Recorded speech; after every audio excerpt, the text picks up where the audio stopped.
Alberto Salazar. Alberto Salazar won the New York City Marathon in 1981. He finished the 26.2-mile course in 2 hours, 8 minutes, and 13 seconds. It was a new world record for the time. How did he run so fast for so long? It wasn't easy, and it came with consequences. 2 years after being born in Havana, Cuba, in 1958, Alberto moved with his family to the United States. First, they lived in Miami, Florida. Shortly thereafter, they moved to Manchester, Connecticut. And finally, 9 years later, they moved to Wayland, Massachusetts. By the time he graduated from Wayland High School, Alberto could run 2 miles in under 9 minutes. However, it wasn't until his post college years that Alberto really shined. Alberto was a 22-year-old college graduate when he decided to run the New York City Marathon. The marathon is a difficult race, requiring tremendous physical and mental strength. Alberto had never run the marathon before, but after many successes in high school and college, he was up for the new challenge. When asked what time he thought he would clock, he predicted 2 hours and 10 minutes. Many sports reporters laughed. No runner in a first marathon had ever achieved such a swift time. It turned out that Alberto was a man of his word, shocking the world. He crossed the finish line in 2 hours, 9 minutes, 41 seconds and won the race. The following year, Alberto won the New York City Marathon again, this time in 2 hours, 8 minutes, 13 seconds, setting a world record. In 1982, he won the Boston Marathon. He outran his closest opponent by only 2 seconds to finish in a new course record of 2 hours, 8 minutes, and 52 seconds. Alberto had never pushed himself like that before. He had to be transported to the emergency room afterward because he was so dehydrated. Even though later that year Alberto won the New York City Marathon for the third straight time, he was never the same. At the 1984 Summer Olympics, he was predicted to win the marathon, if not medal. He finished 15th in 2 hours, 14 minutes, 19 seconds. However, he began to train harder, too hard. Instead of running 70 miles a week, he'd run 140.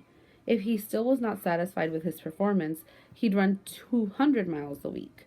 That was more than a marathon each day. His body just couldn't keep pace with his ambition to be the fastest long-distance runner in the world. His immune system failed, bringing about sudden and frequent illness. Then came a series of injuries. Alberto thought he might never run again. Suddenly, what had brought him so much joy as a kid and fame throughout high school, college, and his adult career was now gone. He became deeply depressed. For the next several years, Alberto struggled, physically, mentally, and emotionally. What pulled him slowly out of depression was an important realization. He needed to listen to his body. Alberto gave his body a well-deserved rest.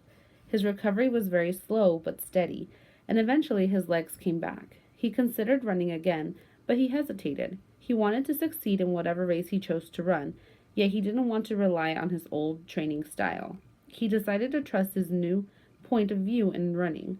He decided to create a relationship with his body so that it would respond when he listened to it and not when he abused it.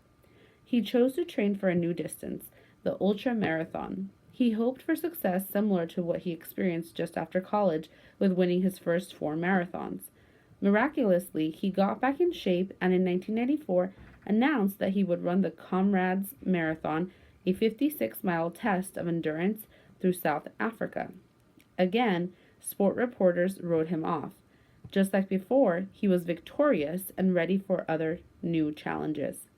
Today, Alberto trains kids and young athletes for Nike. He uses a more balanced style developed from his experiences over the years. He suffered a heart attack while walking with some of those young athletes, but recovered fully thanks to the quick actions of several individuals. A family history of heart disease is something even a healthy runner cannot escape. Number 6. Part A. What conclusion can be drawn about what caused Alberto's immune system to fail? A. Injuries. B. Depression. C. A heart attack. D. Too much running. Part B. Which sentence from the passage best supports your answer in Part A? A. Suddenly, what had brought him so much joy as a kid and fame throughout high school, college, and his adult career was now gone. B. For the next several years, Alberto struggled, physically, mentally, and emotionally. C. His body just couldn't keep pace with his ambition to be the fastest long distance runner in the world. D. A family history of heart disease is something even a healthy runner cannot escape. Number 7. How long is a marathon? A. 26.2 miles. B. 56 miles. C. 70 miles. D. 140 miles. E. 200 miles. Read the sentence. Number 8. Miraculously, he got back in shape and in 1994 announced that he would run the Comrades Marathon, a 56-mile test of endurance through South Africa.